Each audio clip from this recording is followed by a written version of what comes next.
I'm Debbie Fisher. I'm from Cobb County, Georgia. To give you a little background, I was part of the voter review panel during the general election. I've also been a monitor during the recount, the hand recount, and the recount, and I currently am also monitoring the absentee ballot processing in Cobb County at Jim Miller Park. On November 16th, during the recount, I was on the voter review panel, and I reviewed in one day 298 military ballots. Of those ballots, as I walked through them piece by piece, I noticed several things that were greatly disturbing. I noticed that they were very neatly filled out. Not that I don't expect the military to be able to color in between the lines, but they were inordinately perfect bubbles. I also noticed that there were no stray marks, there were no X's, there were no check marks. They were all perfectly filled out. On the original ballots, as we were going through them, it appeared to me that about 90% of them had no paper folds, yet I was told that in Cobb County, the military is required to mail these ballots in. One or the other wasn't possible. I also noticed that there were only 2 of the 298 that had blue ink versus black ink. Now, while that may not be unusual, it was combining all of these things that seemed very out of the ordinary. The watermarks, which were on the UACAVA ballots, as we all know, a watermark is supposed to be semi-transparent. You're supposed to be able to see through it. What I noticed on 3 separate ballots, those watermarks were solid gray. They were in front of the print, not behind it.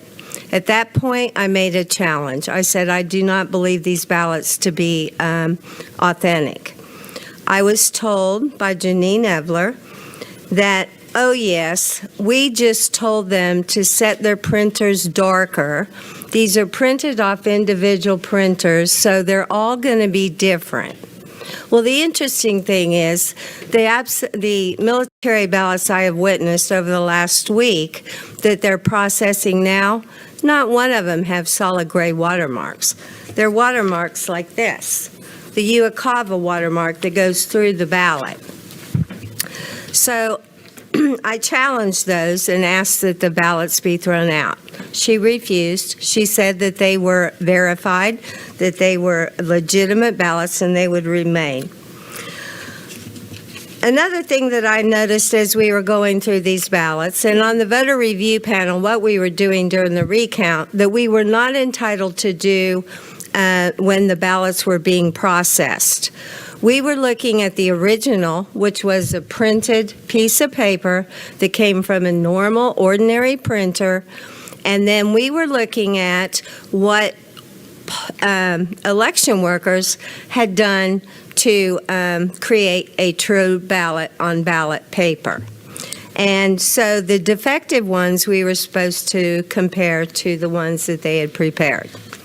Of those ballots, as I am ticking off, and I'm fairly good with numbers, I estimated that somewhere between 80 and 90% were going to Joe Biden. Throughout the day, it kept making me sicker and sicker every time I saw another Biden, Biden, Biden, and then I'm going through batches, 100% of the batches were Biden. I find that statistically impossible. If you look at the history of what the military ballots and how they vote, it typically is a reflection of what you'll see in the areas that you're looking in. In Cobb County, Georgia, I know we kind of went a little blue locally, but traditionally in the neighborhoods, we are very conservative. We don't vote 100% Biden. Yet these military ballots were between 80 and 90% Biden. On top of that, I looked at some of the other counties. Fulton County, interestingly enough, are the only ones that report military ballots as a separate category. 93%, I believe, is what that they tallied for Biden. Again, I find that statistically impossible.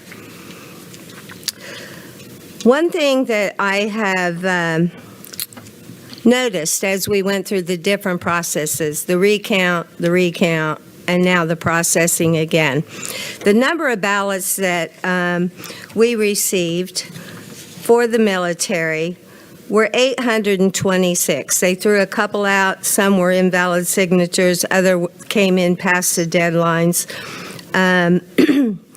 And some of them were thrown out for an unknown reason. The number of ballots that we actually counted were 782.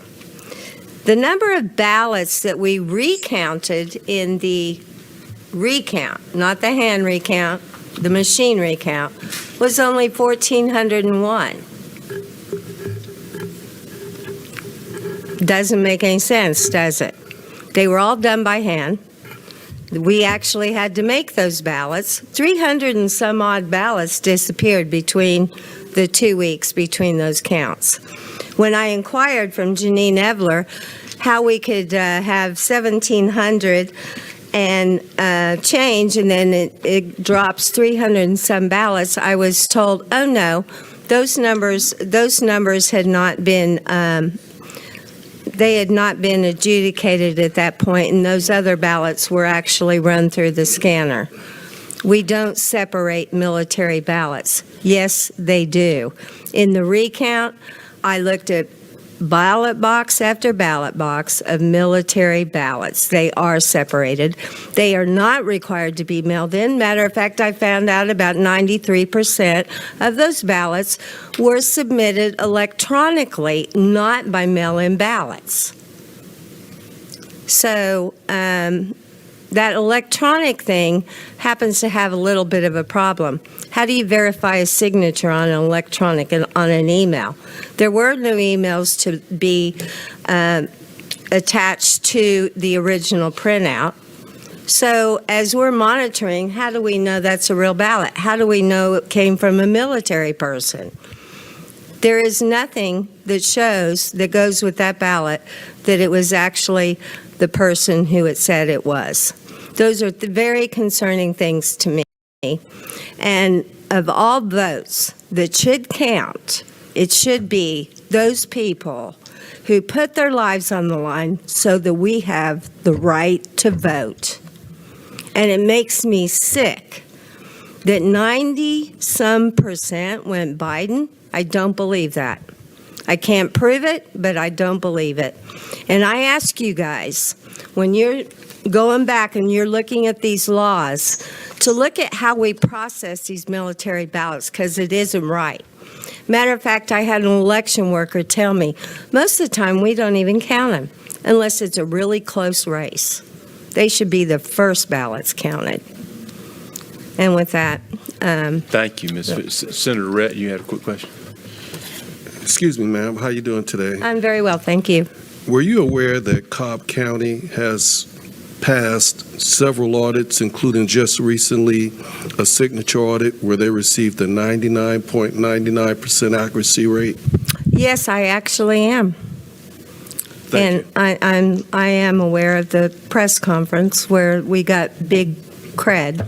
you. And were you aware that that audit was supervised by the Secretary of State in the Georgia Department, GBI?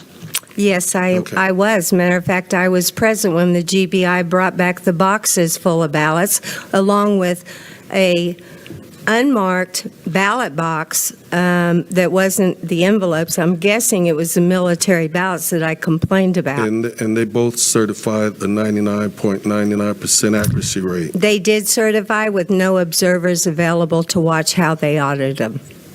So I'm not saying that they were right. I'm not saying that they were wrong. I'm just saying that I don't believe them any more than I believe anybody else because my lying eyes saw what they saw. Thank you very much. You're welcome. Senator Jones, did you have a question? No. Oh, more questions. Yeah. One more. What was your name Of again? my lying I'm eyes. sorry, I Ms. missed Fisher. your name. Ms. Debbie, Fisher. after I just said that, maybe I shouldn't repeat my name, but it's Debbie No, Fisher. You're fine. Yeah. Ms. Fisher, and everything that you witnessed, did you ever contact the Secretary of State's office directly? 3 times. Did they respond back to you? They thanked me for my submission. Thank you for your submission. Really, that seems to be a common theme that we have with most everybody who's come before us today and in the past. Is Yes. that they've reached out to the Secretary of State's office and gotten no response. What also seems to be a common theme, Mr. Chairman, is in this is I'm proud Cobb County was able to accomplish what they did with the 15,000 ballots that were reviewed, but the elephant in the room here is Fulton County. I mean, Yeah. we don't hear anything back from Secretary of State's office, and issues arrive in Fulton County. And I don't know. I know our Secretary of State's not from Georgia, but if you were born and raised in Georgia, you're familiar with Fulton County and the history of elections. Mr. Chairman, I appreciate your hard work and I appreciate your testimony. May I make one more comment that I remembered I forgot to talk about? That was actually interesting. On Saturday at Jim Miller Park, speaking of our 99% audit on the signatures, dozens and dozens of signatures did not have the red initials that they had been actually approved before they started processing the ballots. And you all may not know the process, but what happens is the yellow outer envelope has the signature, your address, and that's what they check. When they look at it and they say, yep, that's Debbie Fisher, they put their red initials out to the side that says it's been looked at. Dozens on Saturday had no red initials. The problem is, once that is separated from that outer envelope, you got to count that ballot regardless. Okay? That's a problem. So the 99% audit that we heard about yesterday, I'm just going to say, we shouldn't have had dozens on Saturday that had not been looked at. Thank you, Ms. Fisher. Okay.